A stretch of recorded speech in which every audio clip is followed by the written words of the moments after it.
انہوں نے خطبہ دیا ہے دربار میں، صاحب کے دربار میں گئی ہیں، اس وقت جو کلمہ کہا ہے خطبہ میں وہ یہ کہا ہے ام انتم اعلم بخصوص القرآن وعمومہ من ابی وابن امی، ایسا اے لوگو جو مسلمان بن گئے ہو، مجھے یہ بتاؤ قرآن مجید کے خصوصی، قرآن مجید کے عام کا علم میرے باپ اور میرے ابن عم علی ابن ابی طالب سے آپ کے پاس زیادہ ہے؟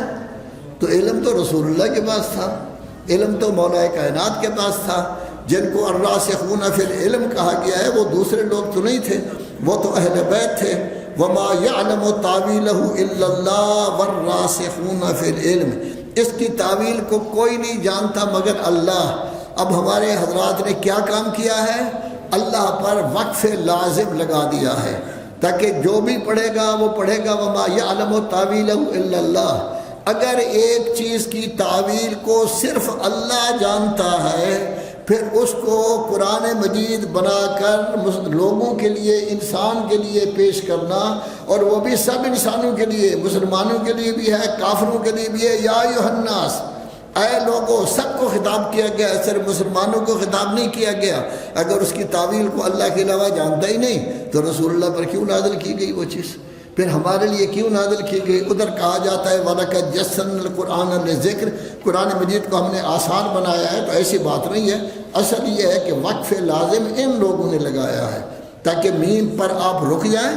وَالرَّاسِخُونَ فِي الْعِلْمِ کہتے ہم تو ایمان لے آئے، وہ بندہ ہے خدا جس چیز کا آپ کو علم ہی نہیں ہو سکتا اس پر ایمان لانے کا کیا تک ہے؟ اصل کیا ہے؟ وَمَا يَعْلَمُ تَعْوِيلَهُ إِلَّا اللَّهُ، متشابہات کا علم یا اللہ جانتا ہے یا راسخون فی العلم جانتے ہیں، درمیان میں وقف لازم نہیں ہے۔ تو جناب زہرا سلام اللہ علیہا بھی یہی فرما رہی ہے کہ قرآن مجید میں خاص بھی موجود ہے، قرآن مجید میں عام بھی موجود ہے۔ میرے بابا اور میرے ابن عم چچا ذات سے آپ سے کوئی زیادہ عالم ہے؟ تو اصل تو یہی عالم تھے۔ ان کو کون مانتے ہیں؟ آپ مانتے ہیں۔ زہرا کے بابا کو آپ مانتے ہیں نا، آپ کہتے ہیں کہ وہ اول زندگی سے لے کر آخر زندگی تک معصوم تھے، حتیٰ کہ جب نبوت کا اعلان نہیں ہوا تب بھی بے داغ تھے، امین تھے، عہد کی پاسداری کرتے تھے، غرباء کے لیے کام کرتے تھے، لوگوں کی عزت کا تحفظ کرتے تھے، جنگ سے لوگوں کے لیے رکاوٹ بنتے تھے۔ یہ اسلام سے پہلے، نبوت کے اعلان سے پہلے، اور نبوت کے اعلان کے بعد بھی آپ کہتے ہیں ان کا ہر کام اللہ کی وحی سے ہوتا ہے۔ وما ینطق عن الہویٰ، ہمارے برادران تو کہتے ہیں ان کے کام دو قسم کے ہوتے ہیں، ایک رشتہ داروں کے بارے میں کہیں وہ بشریت میں ہے، اور ایک جو ہے وہ احکام کے بارے میں کہے تو وہ نبوت ہے۔ تو انہوں نے نبوت کے بعد بھی ان کو دو حصوں میں تقسیم کر دیا، اور پہلے بھی معصوم نہیں مانتے، لیکن آپ تو معصوم مانتے ہیں، اول سے لے کر آخر تک معصوم مانتے ہیں۔ آپ نے ان کو تقسیم بھی نہیں کیا کہ دو سلسلے ہیں، ایک سلسلہ ہے نبوت کا، ایک ہے بشریت کا۔ تو فرما رہی ہے کیا میرے باپ اور میرے ابن عم سے آپ زیادہ عالم ہیں؟ نہیں نہیں، ایسی بات نہیں ہے۔ چنانچہ ینابی المودہ میں حافظ قندوزی حنفی ذکر کر رہا ہے کہ حضرت امیر المومنین علی ابن ابی طالب نے نہج البلاغہ کے خطبہ دیا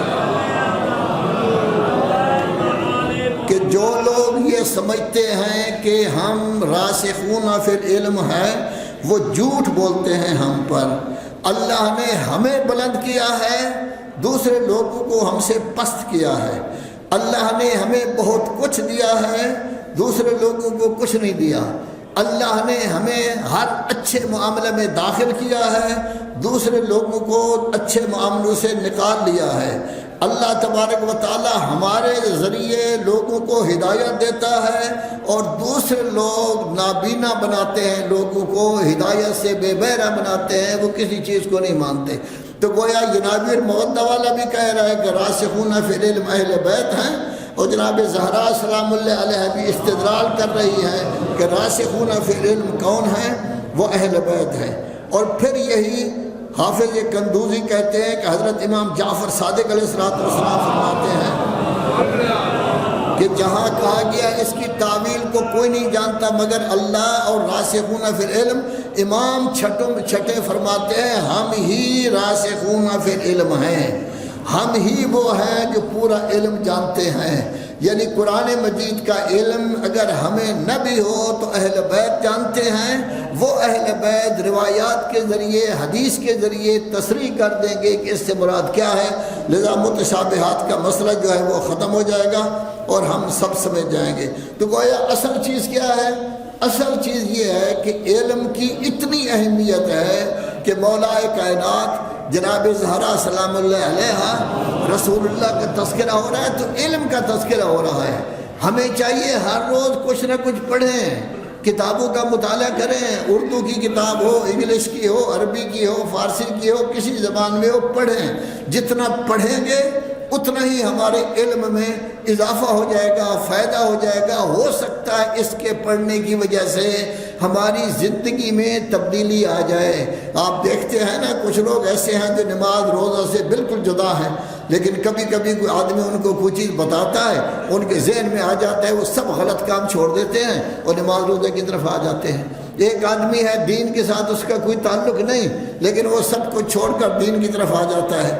ایک آدمی ہے دوسرے مذہب کے ساتھ تعلق رکھتا ہے، کسی ایک بات سے متاثر ہو کر وہ اپنا مذہب چھوڑ دیتا ہے، اس کا خاندان اس سے جدا ہو جاتا ہے، رشتہ دار جدا ہو جاتے ہیں، بیوی چھوڑ جاتی ہے، بچے چھوڑ جاتے ہیں۔ کئی آدمی ہمارے سامنے موجود ہیں لیکن اس کے باوجود وہ چھوڑنے کے لیے تیار نہیں۔ اسی لیے کہا گیا ذکر ان نفعت ذکرہ، اے میرے حبیب ہمیشہ نصیحت حاصل کرتے رہے، نصیحت حاصل کرتے رہے۔ نصیحت ہو سکتا ہے کسی وقت کسی کو اس نصیحت سے جو گویا کہ فائدہ ہو جائے۔ فذکر انما انت مذکر، اے میرے حبیب آپ نصیحت کرتے رہیں، آپ کا کام ہی نصیحت کرنا ہے۔ جب نصیحت کریں گے تو ہو سکتا ہے کوئی ایسا آدمی آئے جو نصیحت کی طرف آ جائے۔ قرآن مجید 5 جگہ سورہ قمر میں کہتا ہے ہم نے قرآن مجید کو آسان بنایا ہے، کیا کوئی ہے ہم سے نصیحت حاصل کرنے والا؟ تو اصل یہی ہے کہ نصیحت کی باتیں کرنی چاہیے، یہ کبھی خیال نہیں کرنا چاہیے کہ میں میری باتیں سنتا کوئی نہیں، کام کوئی نہیں کرتا۔ ایسی صورت میں پھر سورہ رعد میں انما یتذکر اولو الالباب، جب آپ نصیحت کریں گے، رسول اللہ نصیحت کریں گے، ہو سکتا ہے عقل مند آدمی کے ذہن میں وہ نصیحت آ جائے اور اس کو وہ قبول کر لے۔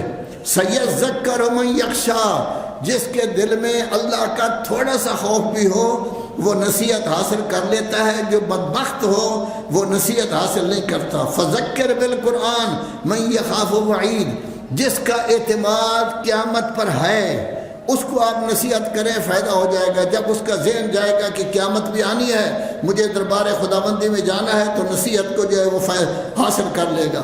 اسی لیے یہی ہے کہ پڑھنے سے نصیحت ہوتی ہے، سننے سے نصیحت ہوتی ہے، پوری توجہ کرنے سے نصیحت ہوتی ہے۔ لذا آدمی پڑھے بھی، پوری توجہ کے ساتھ سنے بھی، تاکہ اس کو نصیحت ہو جائے۔